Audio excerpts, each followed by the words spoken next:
Ó eterno e supremo Criador de todas as coisas existentes no reino universal, cujo poder suplanta todos os poderes, cuja força é a coluna que sustenta o grande e poderoso templo das leis. Neste momento, nos reunimos em teu nome, a fim de evocar a tua presença entre nós e também te pedir que nos concedas o direito de nossas mentes serem tocadas e iluminadas pelos raios resplandecentes e supremos de tua eterna e absoluta sabedoria. Imploramos isso, Senhor, porque desconhecemos ainda o poder existente em nós. E porque o desconhecemos, é que nos sentimos sem a autoridade precisa para solucionar os graves problemas que nos afligem e nos deixam impotentes no vasto campo universal. Venha até nós, Senhor, e derrama sobre nós o bálsamo suavizante e curativo de todas as enfermidades, tanto do corpo como da alma. Ensina-nos, Senhor, a libertar-nos de todas as mazelas que nos infelicitam no vasto campo material. Toca as nossas frontes, a fim de que possamos melhor compreender as tuas leis e por elas nos regermos. Ilumina as nossas inteligências, as nossas consciências e as nossas razões, para que possamos caminhar sem tropeços nem quedas no caminho que leva à tua eterna e absoluta majestade. Ensina-nos a conhecer as leis, Senhor, para que possamos equilibrar-nos na grande concha da tua justiça eterna e absoluta. Tira de nossos pensamentos e dos nossos corações, com teu absoluto poder, todos os sentimentos de ódio, de orgulho, de vaidade, de inveja, de egoísmo e de vingança, e enche-os, Senhor, de toda a bondade, justiça e amor. Ó Supremo Criador Universal, vem até nós neste momento em que estamos reunidos em teu santo nome e conduzi-nos, Senhor, pelo verdadeiro caminho do bem, para que, futuramente, as nossas almas buriladas pelas leis, escoimadas pelos direitos morais, possam atingir, através da longa jornada das encarnações, ao teu reino de paz, de harmonia, de amor, de verdade e de justiça. Confiamos, pois, ao Senhor de todas as coisas, da tua presença entre nós e temos plena certeza de que, ao nos retirarmos deste templo, obra de teu supremo poder, estaremos curados, completamente curados de todos os males que nos infelicitam, quer na parte material, quer na parte espiritual. E como confiamos na tua presença entre nós, Senhor, a ti agradecemos com os corações limpos e os pensamentos puros a graça que nos concedestes. Pedimos, pois, mais uma vez a ti, ó Senhor, que nos conduzas ao teu soberano reino de sabedoria, de força e de amor, onde impera a sublime e eterna perfeição. Que assim seja. E assim sendo, em nome do grande arquiteto do universo, Deus Todo-Poderoso, estão abertos os trabalhos virtuais da loja exotérica cebedista O Trevo Sagrado, subordinada ao culto secreto da Ordem Maçônica do Grande Círculo Branco, invocando neste momento a presença de nossos mentores espirituais e da diretoria espiritual e astral desta loja, bem como os guias protetores de todos os presentes, para que deem cobertura aos nossos trabalhos. E assim, também no plano material, nossos trabalhos estão abertos. Há 9 minutos antes, tá, Greg? Você vai ter 39, viu? É? Você vai precisar compartilhar a tela, Agro, ou é só... Ainda não me preparei para isso, não. Tá bom. Então, a Uhum. palavra é sua, meu irmão. Ok. Então, como diz, boa noite a todos. João, Paz está para tudo. gravando? Paz. Tá gravando. Paz para todo o universo, paz sobre todas as fronteiras, paz para toda a humanidade terráquea, paz para todo o orbe terra, que é o que nós estamos precisando e muito. Hoje o nosso tema será impressões da alma. O que é que vamos abordar hoje? Vamos tentar, de maneira amorosa e leve, falar sobre o que é impressão. O que impressiona a alma? Impressão por magia, fascinação, coisas e objetos, domínio da mente, pensar positivos, formas mentais. Desbloqueio dessas impressões, tanto o desbloqueio material, né, como terapias, massagem, regressões, como os desbloqueios que a espiritualidade usa para tratar essas entidades impressionadas. Como age a espiritualidade nos desbloqueios. Os trabalhadores, os nossos trabalhadores, como ajudar uma criança nova, desencarnada. E vamos falar de alguns fatos, né, que aconteceram conosco, principalmente um fato na terceira ladeira de Santa Rita, número 3, quando eu ingressei na ordem. Bem como vamos falar sobre o médio de incorporação. Então vamos começar com o que é uma impressão. Uma impressão é tudo aquilo que marca.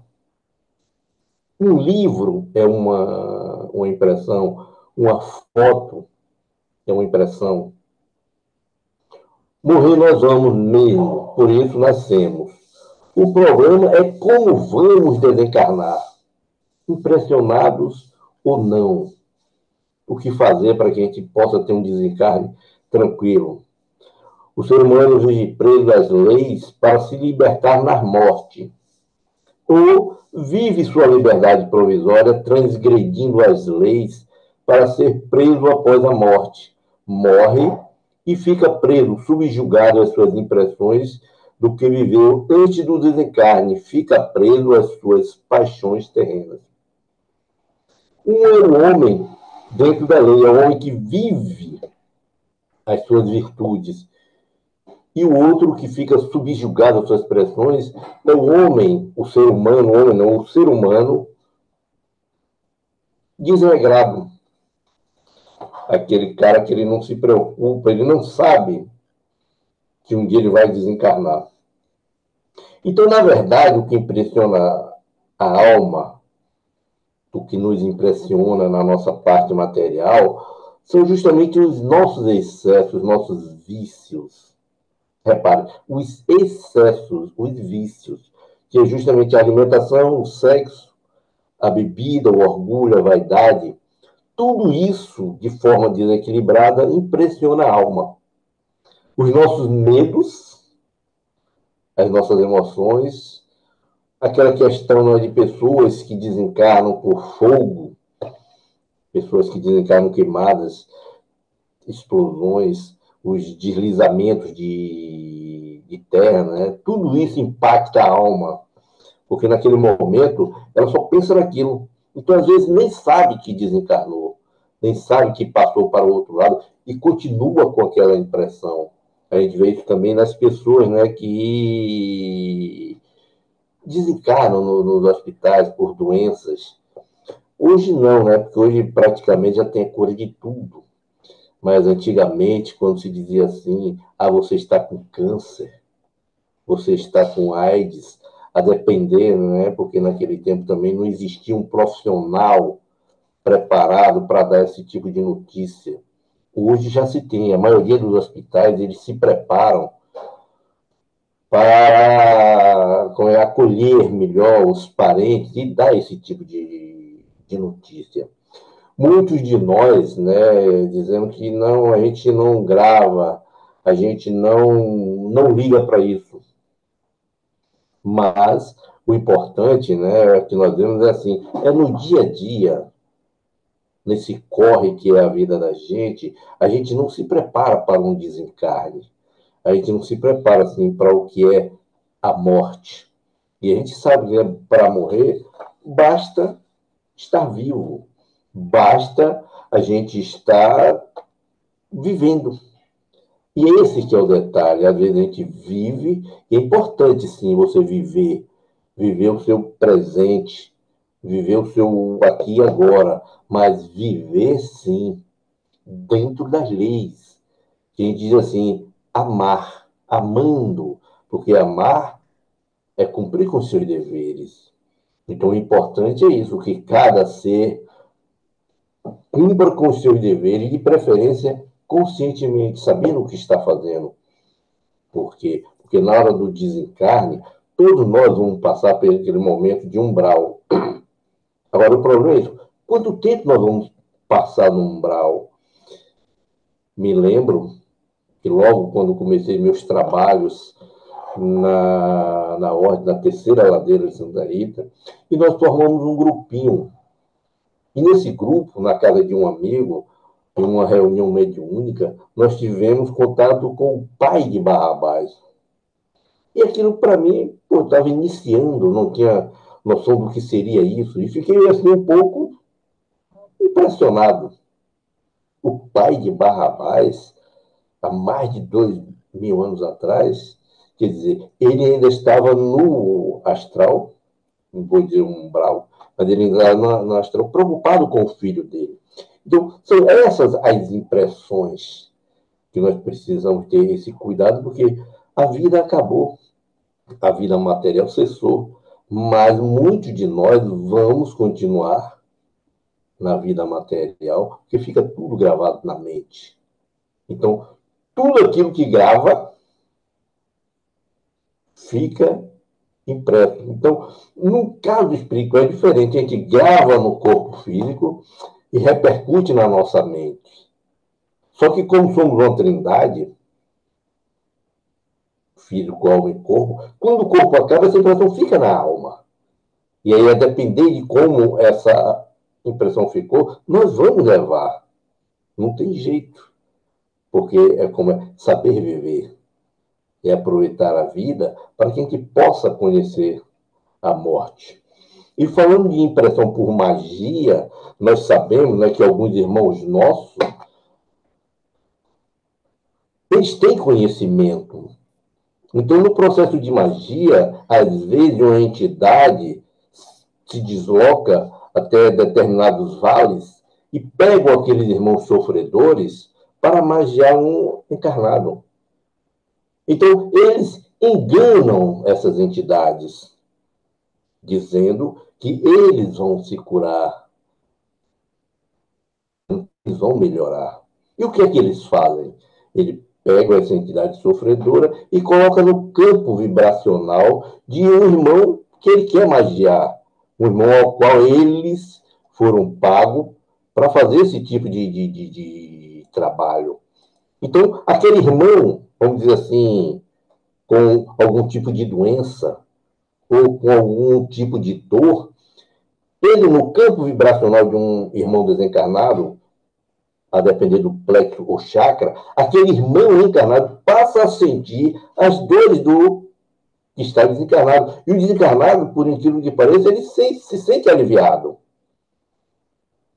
Ele não sente mais aquela dor, aquele problema. Ele passa tudo para o encarnado. Então, é um tipo de impressão.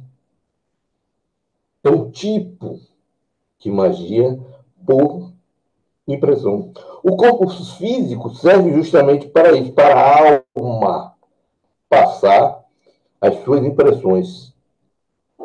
Quando não temos mais o corpo físico, todas as impressões, todas as dores que nós temos, nós é que sentimos. Então, uma das funções do corpo físico é justamente isso. E no processo de magia, esse tipo de magia são as impressões do desencarnado que é passada para o encarnado. Então, nós temos que ter cuidado e conhecimento desse fato. Algumas pessoas se apegam muito também a fascinações de objetos. O ser humano ele se fascina por um carro novo, se fascina por um vestido, se fascina por uma joia, se fascina pelo seu time de futebol. Tem pessoas que, por incrível que pareça, guardam em casa o cordão umbilical do filho, da filha. Porém, ao desencarnar, essa fascinação, essas coisas e objetos que fazem parte do seu nível mental elevado no seu desencarne. Eu me lembro que nas minhas palestras eu sempre falava assim, olha, não grave nada, não ligue para nada, não seja irresponsável, mas não ligue para nada. Então tem aquela menina que ela tem a boneca de quando ela era criança, hoje já está casada, já é avó, ainda tem lá a boneca. Só citando assim uns exemplozinhos. Então, essas impressões ficam gravadas. Às vezes o cara é fanático pelo seu time de futebol. E às vezes ele desencarna na torcida, vamos dizer assim. O baiano, por exemplo, que é doido pelo trio elétrico. Como é que procede esses irmãos que desencarnam no carnaval? Como é que ficam eles? Às vezes eu digo para as pessoas, a gente pensa que tudo é mágico. Morreu, transformou. Não. Você desencarna torcendo pelo seu time. Você desencarna atrás do tiro elétrico. Essas impressões ficam. E é esse o trabalho que nós vamos ver aqui mais tarde, que a espiritualidade tem para desbloquear essas impressões. Então, é um trabalho assim relativamente sério. É um trabalho no qual a espiritualidade vai ter que se utilizar de mecanismos para desfazer desses bloqueios. Mas o que nós chamamos a atenção é o viver nosso. É a vida nossa aqui, agora. Uma vida equilibrada. Uma vida mais consciente. Um viver mais amoroso. Dentro das leis.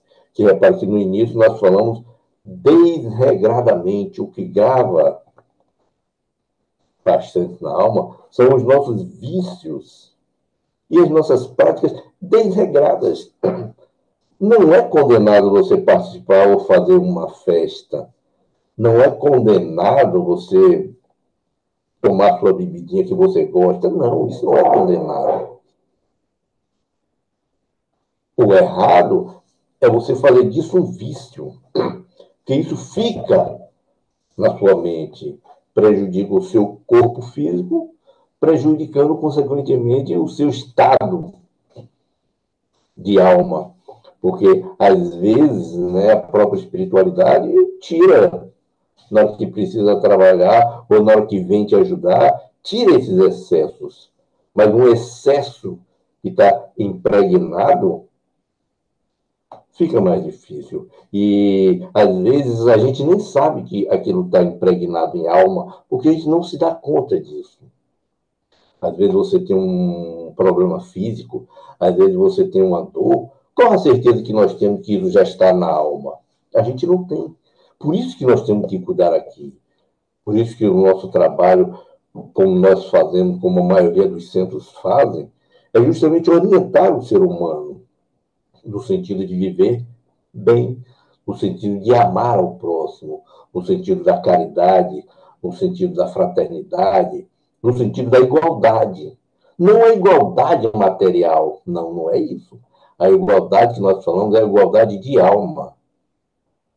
O meu irmão é uma alma, como diz na Bíblia, né? A semelhança de Deus. Nós somos a mesma energia. Porque o mundo vai ter que conviver com as desigualdades, sim. O pobre e o rico, homem, mulher. Essas desigualdades são naturais. Isso tem que existir. Porque senão o ser humano ele não busca, ele não evolui, ele não luta pelo que é dele. Então nós temos que ter essa desigualdade, porque essas desigualdades, às vezes, faz parte do nosso passado. São as causas e efeitos. Olha o mundo como está hoje. E o difícil é a gente entender que isso dá tudo certo, porque isso é lei. Não foi criado lá atrás, isso é lei.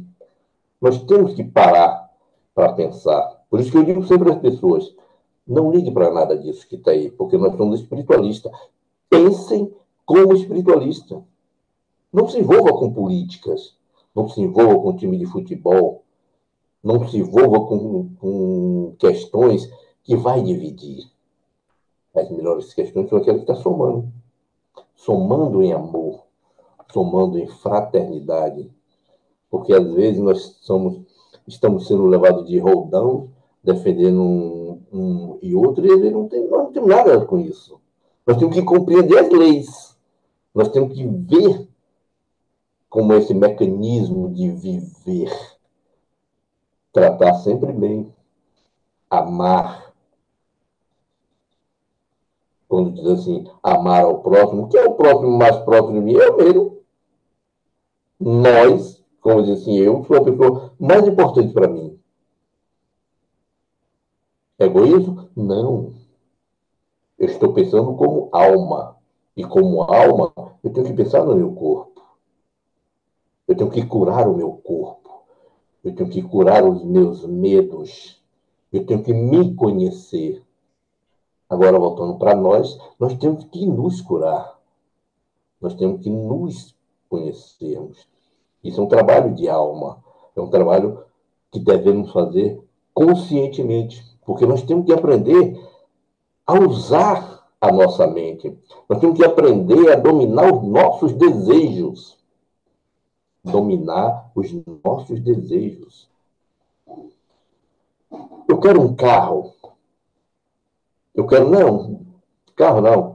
Eu quero um celular, pronto. O celular é um exemplo mais atual, porque o celular, toda hora o cara está mudando de marca, toda hora está mudando de modelo, e os nossos filhos principalmente, né, e muitos de nós também, e a gente quer sempre o top.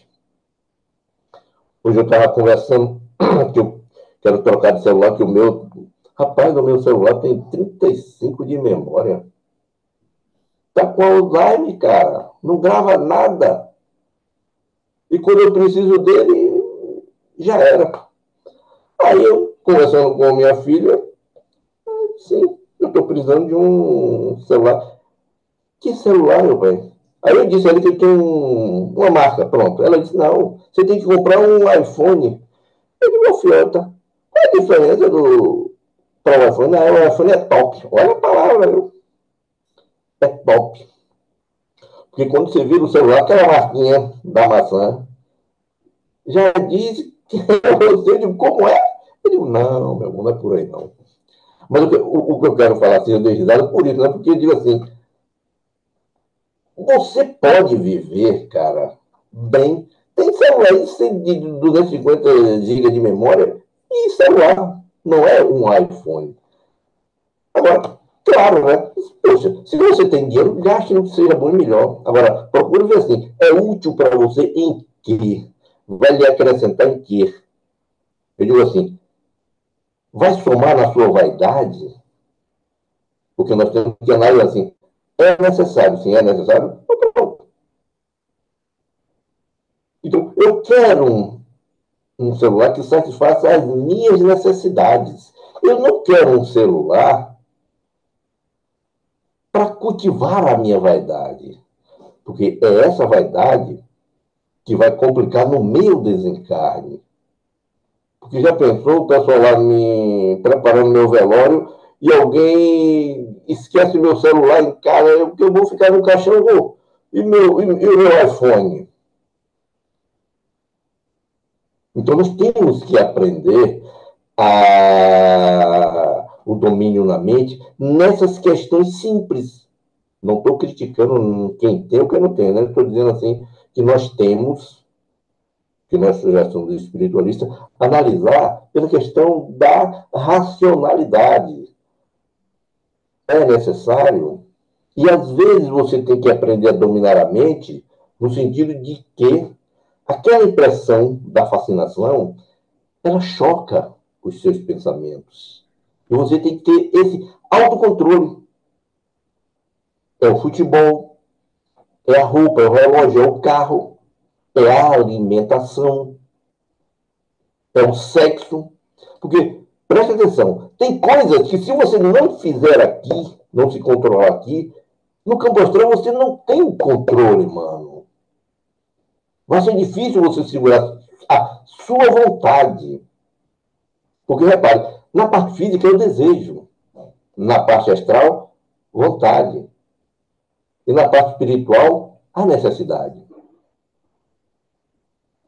Então você tem que controlar o seu desejo aqui e agora para que você possa ter o controle mental. Pense positivo. Mas quando você fecha o olho e vai meditar, é tanto pensamento que tem, isso é sinal que nós não temos esse controle ainda. Porque tem coisas que se você não fizer aqui controladamente, desregradamente no astral você vai fazer. Tem irmãos nossos que desencarnam e ficam lá e cá. Ele fica lá no astral e desce para a matéria, desce aqui para o plano Terra, para satisfazer aqueles desejos que ele não conseguiu controlar quando era encarnado. Isso é normal. Por quê? Nós temos 50 milhões de anos para evoluir. Agora, a proposta é controle agora. O controle mental, o equilíbrio dos nossos desejos, tem que ser agora. Tudo que você pensa ou faz pode ficar gravado no seu perispírito e repercute na sua mente, repercute na sua alma. Repare quando a gente chega nas mediúnicas, nós encontramos reis, rainhas, fazendeiros, coronéis do passado. O cara ainda pensa que está nessa vibração. E repare como é difícil de a gente controlar. Por isso que tem as doutrinárias. Por isso que tem as palestras. Porque quando a gente prepara a palestra, quando a gente está lá naquele salão do trevo, a espiritualidade reúne todos esses irmãos carentes e necessitados e levam também para ouvir as palestras. E nas palestras são ensinados as leis, são ensinados a questão do amor, da fraternidade, e eles vão revendo tudo aquilo onde eles falharam, onde eles pecaram, onde eles erraram, e eles vão se corrigindo. Presta atenção que isso é muito importante. Eles vão se corrigindo, eles vão sentindo a necessidade de mudar. Por que eu estou falando isso? Porque em algumas reuniões são necessárias você ir para a mediúnica para incorporar, para falar com a entidade. Em alguns casos. Mas repare o trabalho que é feito em uma palestra. A gente não enxerga, a gente não vê, mas tem milhares de entidades ali sendo assistidas, levadas para ouvirem. E uma coisa é você mudar, é você dizer a verdade, e outra coisa é ela se transformar, porque ela ouviu a verdade. Então, são trabalhos que a espiritualidade faz, no sentido de tirar essas impressões. Muitos de nós adultos sofremos por traumas do nosso passado, traumas de infância. E aqueles que têm oportunidades, eles frequentam uma sessão, um psicólogo, um psiquiatra, fazem um trabalho de regressão e tiram aqui, encarnado, essas impressões de infância, os abusos, alguma coisa que ele viu, alguma coisa que não gostou, e fica. Coisas que, como diz Freud, nem a gente sabe, mas está lá registrado no tempo que éramos crianças. E que se a gente não tratar aqui, isso vai para o campo astral. Quantas mediúnicas nós assistimos? Uma última vez mesmo, nós tivemos um exemplo de uma menina, uma entidade mulher, que ela estudou e se formou em medicina por vontade do pai, não vontade dela. Então ela não era feliz, ela não era realizada. Entrou em depressão e tirou a própria vida.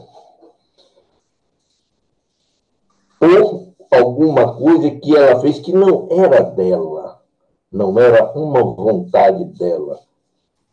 Então, isso ficou como impressão em alma. Quantos de nós, hoje não, mas antigamente a gente se formava para agradar o pai, agradar a mãe, agradar a família. Às vezes você se dava bem, mas muitas pessoas não eram bons profissionais. Porque ele não se formou por amor, ele não se formou porque ele queria aquela profissão. Às vezes o cara se forma por dinheiro, escolhe tal ou qual profissão por dinheiro. Talvez não fosse a missão dele como alma. Então isso fica gravado. E ele vai, no campo astral, ter que desfazer isso. E repare, muitos fazem isso inconscientes. Ou seja, desencarnam e nem sabem que desencarnaram. E continuam lá.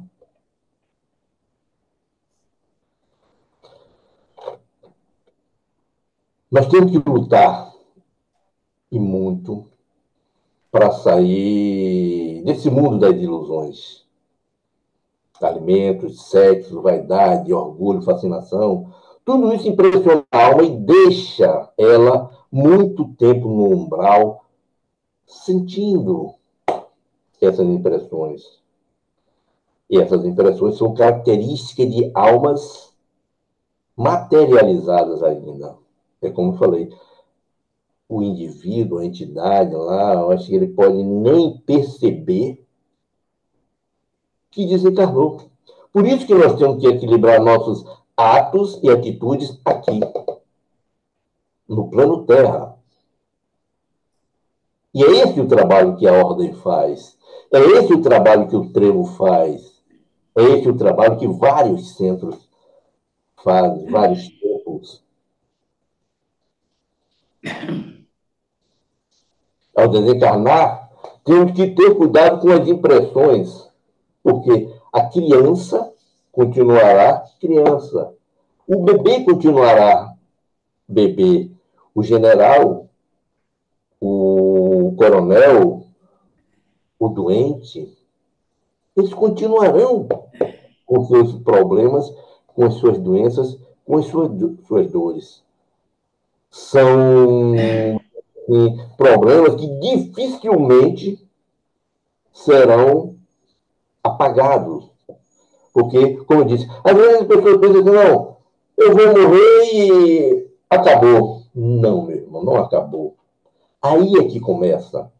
Porque a verdadeira vida é no plano espiritual, a verdadeira vida é no plano astral. Então, aí é que começa. Isso aqui é uma escola, isso aqui é um estágio que a gente faz para aplicar a lei do amor. Quando reencarnamos, geralmente, são almas, entidades inimigas, que são ligadas em uma família pelos laços amorosos. Quem é que não ama uma criança quando você pega ela no colo? O jeitinho delas. Quem é que não se sensibiliza?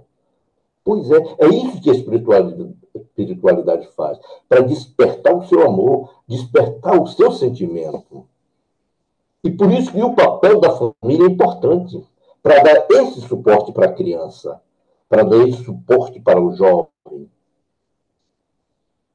É importante sim a família, muito importante, que esse suporte de amor, esse acolhimento na matéria, que pai e mãe, que família tem que ter. No abraçar, no acolher, no exemplar, no falar, no orientar. Então, veja como isso é importante. E no caso que a gente desencarna, o que a espiritualidade faz? Geralmente você desencarna doente, você vai direto para o hospital. Você vai direto para a enfermaria para se cuidar.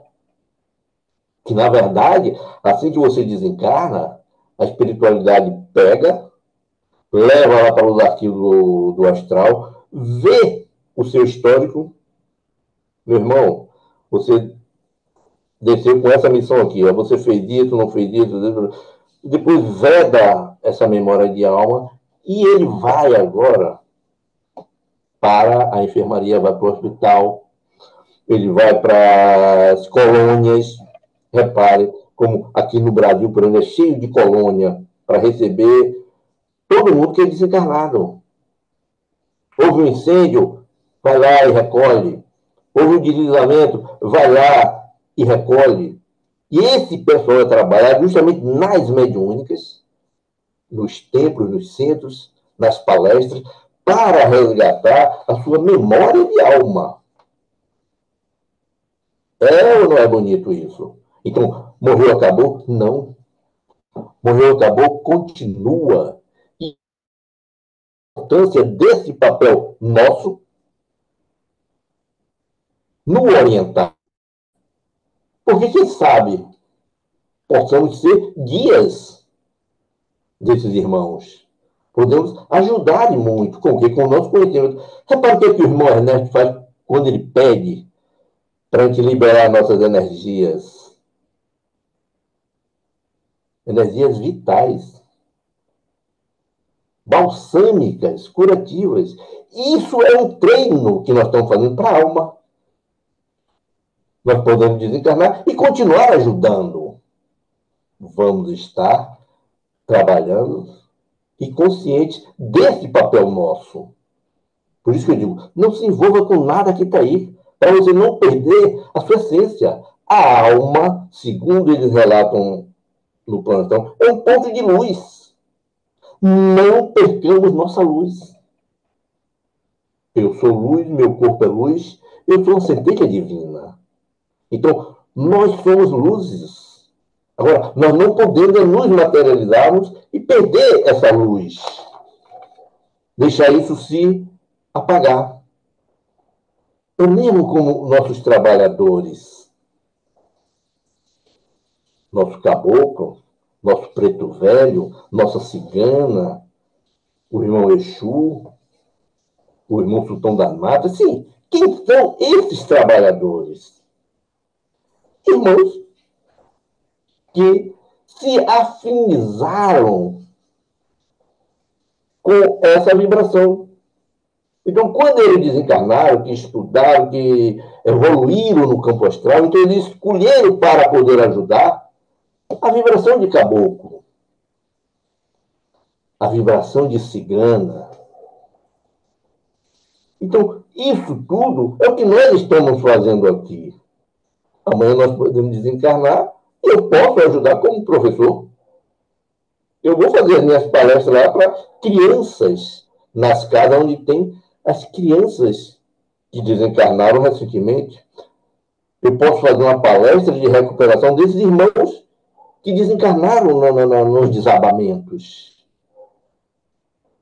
A vida continua.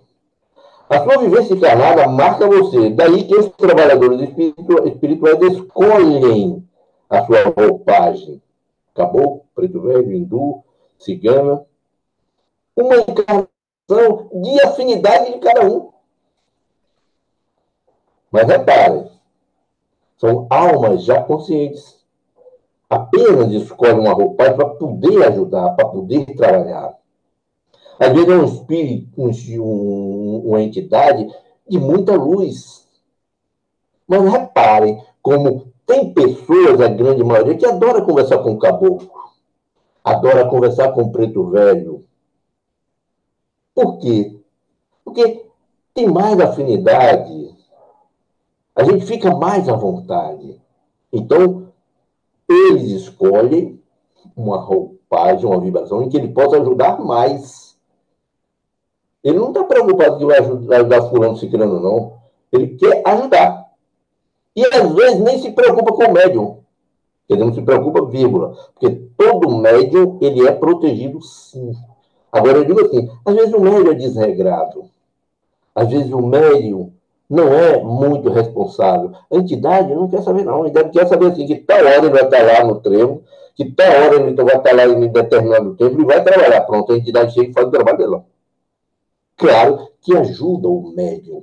Porque Quanto mais o médio estuda, quanto mais o médio é ajudado no sentido de... Mas só que o médio tem o livre-arbítrio dele. Por isso que a gente diz, tem que estudar muito, meu irmão. Tem que se dedicar com muito amor e muito carinho. Ser consciente da sua missão, ser consciente do seu papel. Tempo com as belezas materiais.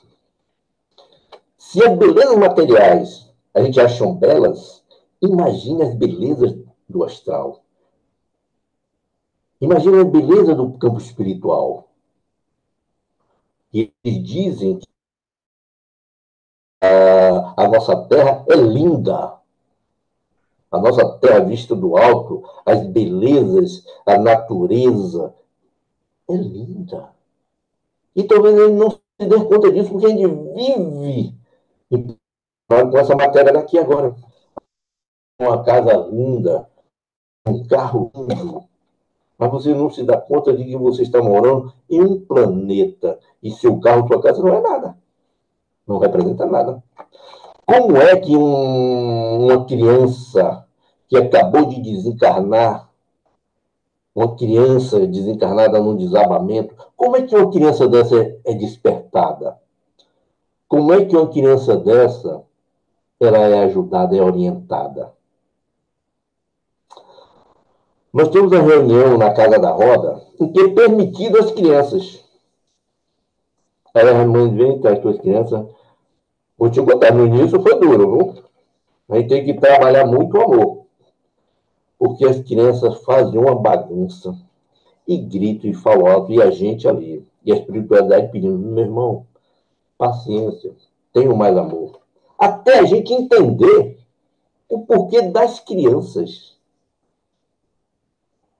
Repare, quando alguém desencarna, um ser humano normal, adulto, ele vai para o hospital. Ele vai para uma colônia qualquer. Tem locais onde as crianças também são recebidas. E lá, eles se transformam em pais e mães para poder ajudar aquela criança. Então a criança chora querendo o pai, chora querendo a mãe. E a espiritualidade vem. Olha seu pai, olha sua mãe. Eu me lembrei da última palestra de Juscenan, que a gente resgatar a nossa criança. Porque a criança, na sua inocência, ela é verdadeira. A criança, na sua inocência, ela sente. Então, quando a espiritualidade apresenta àquela criança o pai e a mãe que eles transformaram, que eles moldaram, a criança não sente a energia do pai e da mãe. Daí a importância das crianças participarem das mediúnicas, das palestras, das reuniões, como na Casa da Roda. Porque elas começam a brincar e as crianças brincam também. Porque são crianças brincando, elas brincam. E nessa brincadeira, ela se desgruda do problema.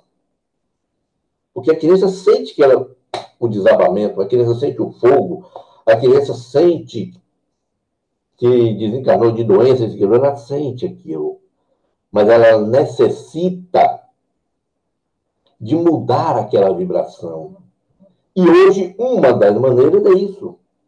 As crianças participando das reuniões, as crianças participando das palestras. E isso é interessante, porque você ajuda a criança no astral e ajuda a criança aqui. Porque aqui ela já vai ouvindo você falar de lei, já vai ouvindo você falar de amor, ela já vai vendo como é o mecanismo da reunião. Eu me lembro também naquele livro A Sacerdotisa, também conta um caso assim, que as crianças desencarnaram, né, sacerdotisas que eram preparadas, elas desencarnaram no incêndio. E, quando a espiritualidade procuravam elas para ajudá-las, elas permaneciam no umbral, quando diz assim, cobrada pelos... os cobradores de encarnações passadas, e a espiritualidade não tinha como ajudar, porque elas não ouviam, elas não permitiam. Então, o recurso da espiritualidade foi promover um encarne rápido delas. Porque nesse encarne rápido, elas iam gravar a última encarnação e essa em que elas morreram queimadas num desastre, elas iam esquecer. E eram fáceis de tratar. Mas a novidade para mim foi essas crianças participarem de reuniões. Que, como eu disse para você, no início foi um pouco difícil, porque nós não estávamos acostumados, né? Está acostumado a sentar, todo mundo em silêncio, isso, aquilo, outro, você ouvir, você discutir. E com criança brincando, hoje é a coisa mais bacana que existe. Você interagir com, com as crianças. Então, quando a espiritualidade ela faz esse tipo de trabalho, ela permite as crianças nas reuniões, é para sensibilizar aquela criança desencarnada. Ela vai brincando e aos poucos ela vai tirando, ela vai esquecendo dos problemas e daqui a pouco ela está pronta e talvez ela mesma recobre a sua consciência de alma. Ela não vai mais se ver criança. O objetivo é esse. Ela não vai mais se ver criança e ela vai se ver como alma antes de reencarnar como criança. Então, esses são os trabalhos das impressões, né? Que eu queria aproveitar também, que eu estou fazendo outro trabalho sobre as formas. E a gente sabe que a matéria é do planeta. Cada planeta tem a sua matéria própria.